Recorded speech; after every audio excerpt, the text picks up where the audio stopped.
तो दोस्तों, आज हम क्लास 10th का अध्याय नंबर 3 धातु एवं अधातु का अध्ययन करेंगे। इसमें पहला पॉइंट है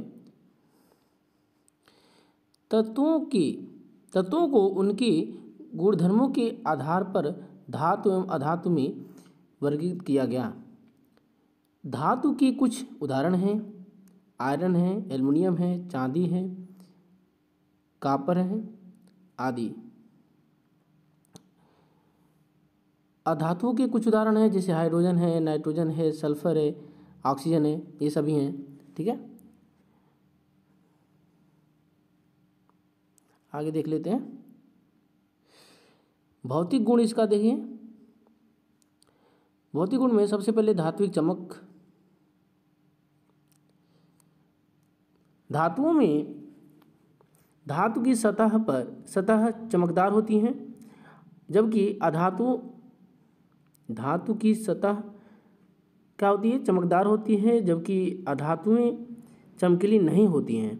जैसे जबकि आयोडीन अधातु होते हुए भी ये क्या है, चमकीला होता है। तो ये एक मुख्य बात है जो किसी भी प्रतियोगी परीक्षाओं में और बोर्ड एग्जाम में ये पूछा जा सकता है कि आयोडीन अधातु होते हुए भी चमकीला होता है। ठीक है, तो ये ध्यान रखिएगा। अब कठोरता देख लेते हैं। धातुएं सामान्यतः कठोर होती हैं, लेकिन लिथियम, सोडियम, पोटेशियम मुलायम होते हैं, बहुत सॉफ्ट होते हैं। ठीक है, जिनको हम चाकू से भी काटा जा सकता है और इन्हें चाकू से काटा जा सकता है। तो ये बहुत ही बेहतरीन एग्जाम्पल है जो कि क्या होते हैं, अपने सामान्य जो गुण से अलग गुण इनका होता है। जैसे धातु होते हुए भी ये क्या होते हैं, बहुत सॉफ्ट होते हैं, जबकि कठोर होना चाहिए सभी। तो लिथियम हो गया और सोडियम हो गया, पोटेशियम, इसको थोड़ा हाईलाइट कर लेंगे आप। ठीक है, अब चलते हैं आगे। अधातु में देखते हैं ये अधिकतर कठोर नहीं होते हैं, लेकिन कार्बन का एक एलोट्रॉप्स है, अपरूपक ही होता है, जिसको हम लोग कार्बनिक कंपाउंड में भी हम अध्ययन करेंगे। ठीक है, तो वो क्या होता है, बहुत कठोर होता है, सब प्रकृति में सबसे कठोर पदार्थ है, प्राकृतिक पदार्थ है। ठीक है, तो कार्बन एक अपरूपक है, एलोट्रॉप्स है। ठीक है, जो सबसे कठोर प्राकृतिक पदार्थ है, तो ये ध्यान रखेंगे। रूप देखिए इसका। धातुएं कमरे के ताप पर ठोस रूप में पाई जाती हैं। कमरे के ताप पर ठोस रूप में पाई जाती हैं। अधातुएं ठोस या गैसीय रूप में पाई जाती हैं। तो जो धातुएं होती हैं वह कमरे के ताप पर ठोस रूप में पाई जाती हैं। अधातुएं जो होती हैं ठोस या गैसीय रूप में पाई जाती हैं। धातुओं में दिया है जैसे केवल मरकरी ऐसा है, मरकरी को छोड़कर, क्योंकि मरकरी जो होता है ना, वही ये मतलब ये अपवाद है। मरकरी जो होता है, ये देखिए धातुओं में कि मरकरी को छोड़कर, क्योंकि ये जो है ना द्रव अवस्था में पाया जाता है। तो कई बार ये पॉलिटेक्निक में भी पूछा गया कि वह कौन सा धातु है जो कि कमरे के ताप पर द्रव अवस्था में होता है, तो ये मरकरी है उदाहरण। और इसमें भी एक होता है अधातु में, जो आप ध्यान रखेंगे कि ब्रोमीन एक होता है जो कि कमरे के ताप पर तरल रूप में होता है। जबकि आप जानते हैं कि जो अधातुएं होती हैं सॉलिड और गैसीय स्टेट में पाई जाती हैं। चलिए आघात वर्ध्यता देख लेते हैं। कुछ अधातुओं को पीटकर पतली चादर के रूप में परिवर्तित किया जा सकता है, जबकि अधातुएं आघात वर्ध्य नहीं होती हैं। इनको पीटा नहीं जा सकता, इनको पीटेंगे तो ये टूट जाते हैं। ठीक है,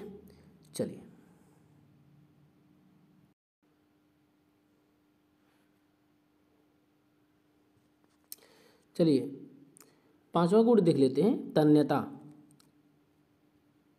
तन्यता का गुण देख लेते हैं। धातुओं की पतली तार के रूप में धातुओं को पतली तार के रूप में खींचा जा सकता है। अधातुएं तन्य नहीं होती हैं। अधातुएं तन्य नहीं होती हैं। ठीक है, विद्युत व ऊष्मा की चालक। देखिए धातुएं जो होती हैं सामान्यतः धातुएं विद्युत व ऊष्मा के क्या होती हैं, चालक होती हैं। ठीक है, जैसे पीवी ये हो गया, पीबी हो गया, मरकरी हो गया, ये कुचालक होती हैं, इसमें से होकर ऊष्मा का प्रवाह नहीं होता है। सामान्यतः धातुएं विद्युत अधातुएं सामान्यतः अधातुएं विद्युत व ऊष्मा की कुचालक होती हैं। ग्रेफाइट एक ऐसा होता है, एलोट्रॉप्स होता है, ठीक है, इसको भी हम देखेंगे कार्बन इस कंपाउंड में। तो ये क्या होता है, ग्रेफाइट जो है सुचालक होता है, ठीक है। इसमें एक्चुअली फ्री इलेक्ट्रॉन होते हैं, तो उसमें से होकर इलेक्ट्रॉन, जब फ्री इलेक्ट्रॉन हो गए तो ऑब्वियस सी बात है कि इलेक्ट्रॉन फ्लो हो सकता है, ठीक है। घनत्व देखते हैं, डेंसिटी सामान्य धातु में देख लेते हैं। सामान्यतः जो धातुएं होती हैं वो अधिक घनत्व व उच्च गलनांक की होती हैं। ये भी सवाल पूछा जाता है, ये भी इम्पोर्टेंट है। सोडियम एवं पोटेशियम का घनत्व एवं गलनांक कम होता है, ये भी ध्यान रखने वाली बात है। सामान्यतः जो अधातुएं का घनत्व होता है वह क्या होता है, अधातुएं का घनत्व और गलनांक कम होता है, ठीक है। अब देखिए धात्विक इनका लक्षण देख लेते हैं, जो प्रॉपर्टी है।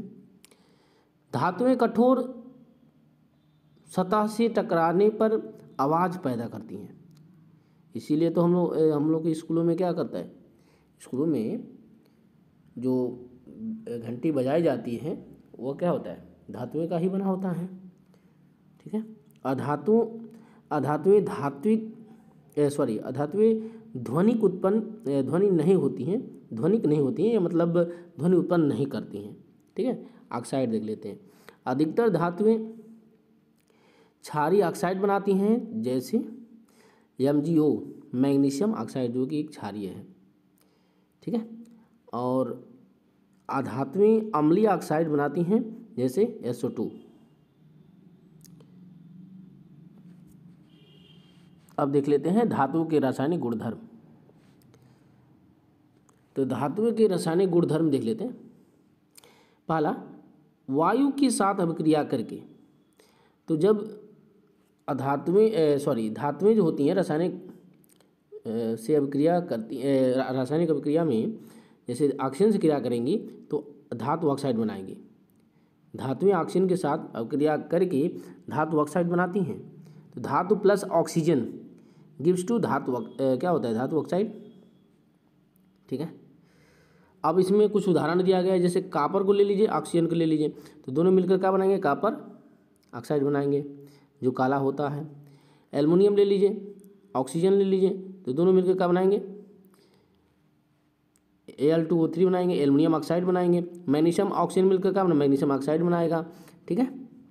धातुएं ऑक्सीजन के साथ अलग अलग तरह से अभिक्रिया दर्शाती हैं या दिखाती हैं।